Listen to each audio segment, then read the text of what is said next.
عبدالشکور صاحب. جی شکریہ جناب اسپیکر صاحب. بسم اللہ الرحمن الرحیم.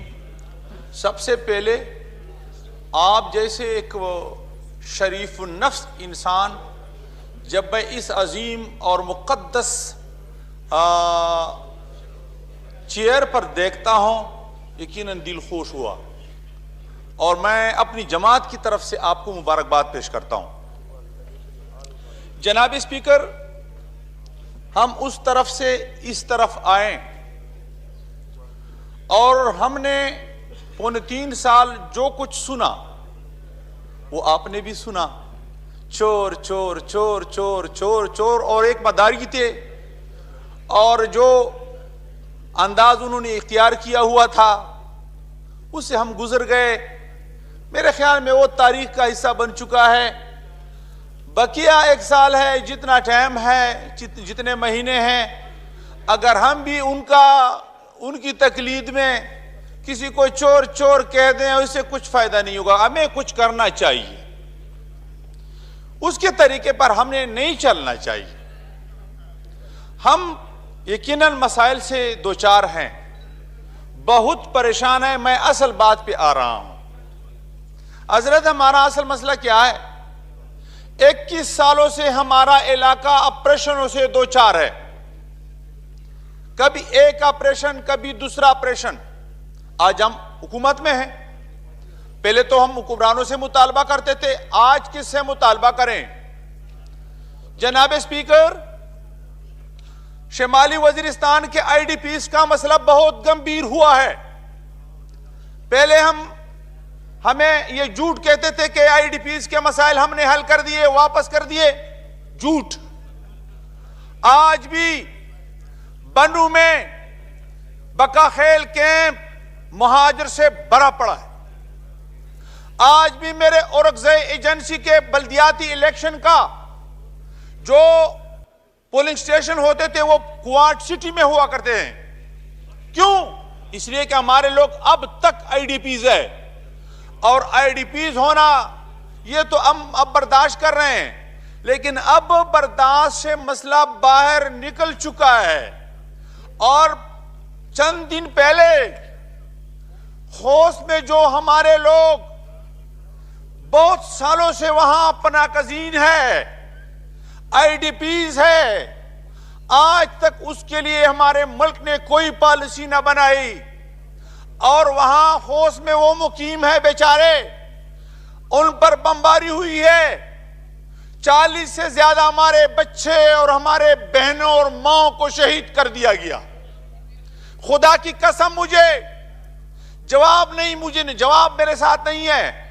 چند دنوں سے شمالی وزیرستان کی طرف سے مجھے واٹس اپ آ رہے ہیں، مجھ سے جواب طلب کرتے ہیں کہ مفتی صاحب آپ جواب دیں، مولانا فضل الرحمان جواب دے. میں نے مولانا فضل الرحمان صاحب کو بتایا، وہ بہت بے چین ہو گئے، پریشان ہو گئے کہ کیا ماجرا ہے، یہ کیا ہو رہا ہے کہ ہمارے بچوں کو شہید کیا جاتا ہے، ہمارے ماں کو شہید کیا جاتا ہے. کس کو ہم روئیں، کس کے سامنے روئیں؟ نہ پائے رفتن نہ جائے ماندن کی صورتحال سے دوچار ہے. جناب اسپیکر، ہم بہت پریشان ہیں، ایک کرب و علم کی زندگی گزار رہے ہیں. کل میرا ایک کارکن باجوڑ میں شہید کیا، ایک اورکزئی میں شہید کیا گیا، پرسوں مفتی شفیع اللہ کو باجوڑ میں شہید کیا گیا. اس سال میں ہمارے 5-6 اور چند سالوں میں ہمارے 14 سے 15 علماء صرف باجوڑ میں شہید کیے گئے.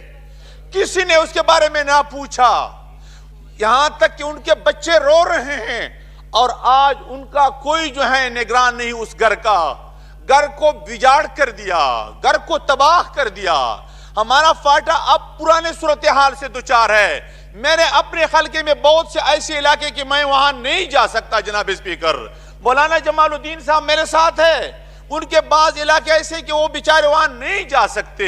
یہ محسن داوڑ صاحب کے علاقے میں بعض ایسے علاقے کہ وہ نہیں جا سکتے. یہ کرم ایجنسی، اورکزئی ایجنسی، خیبر ایجنسی میں بہت سے علاقے اب بھی نو گو ایریاز ہے اور ان کے لوگ آئی ڈی پیز ہے. اس کے لیے حل نکالے اور سر جوڑ کر بیٹھے.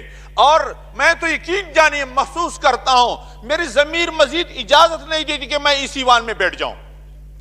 مجھے اپنی ضمیر یقیناً ملامت کرتا ہے کہ اس ایوان میں بیٹھنے سے ہمیں کیا فائدہ کہ ہمارے لوگ خون کی ندیوں میں بہ رہے ہیں، خون میں لت پت ہیں اور یہاں کوئی ٹس سے مس نہیں ہو رہا.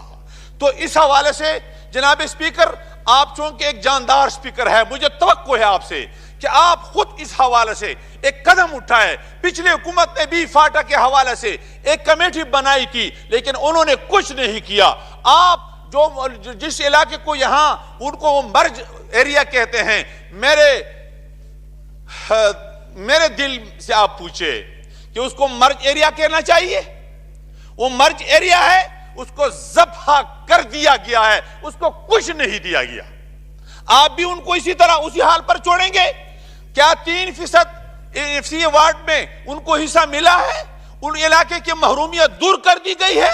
ان کے ساتھ سرتاج عزیز صاحب جو کمیٹی کے سربراہ تھے، انہوں نے جو سفارشات کی تھی کہ ہاں ہم یونیورسٹیاں بنائیں گے، سڑکوں کا جال بچھائیں گے اور یہ کریں گے وہ کریں گے، تعلیمی لحاظ ٹھیک کریں گے، صحت کا نظام ٹھیک کریں گے، وہاں جو پرانا اے ڈی پی تھا وہ بھی نہیں دیتے. اور وہاں جو حکومت بیٹی ہے، میرا ایک مطالبہ ہے آپ سے اور اس اپنی حکومت سے مطالبہ ہے کہ صوبائی حکومت کو 1 روپے فاٹا کے لیے نہ دے.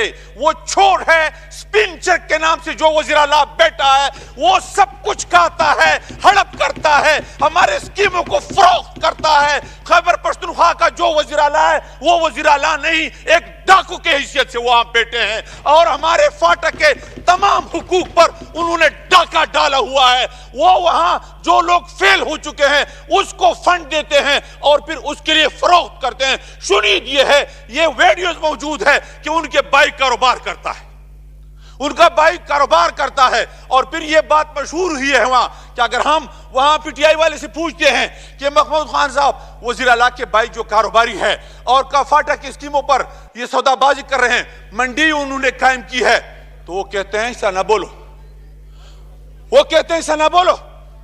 وہ پی ٹی آئی والے یہی کہتے ہیں. کیوں؟ وہ کہتے ہیں ہمارے پرسنوں میں کہ وہ لالا پہ خپا کی گی.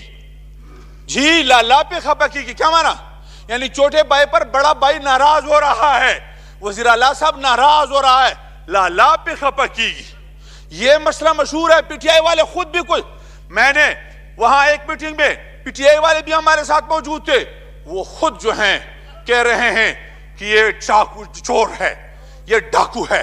تو ہمارے خیبر پختونخوا کے اور فاٹا کے علاقے کے لیے مرکز جو پیسے دیتے ہیں آئندہ 1 روپیہ نہیں دیا جائے اور جو دیے ہیں پہلے ان کے حساب کتاب کے لیے ایک کمیشن بنایا جائے، ان کی تحقیقات کیا جائے کہ فاٹا میں آپ نے کتنے پیسے لگائے ہیں اور کس کے ذریعے لگائے ہیں. اس کے لیے باقاعدہ ایک کمیشن بنایا جائے، تحقیقات کرنی چاہیے اور فاٹا کے حال پر رحم کیا جائے.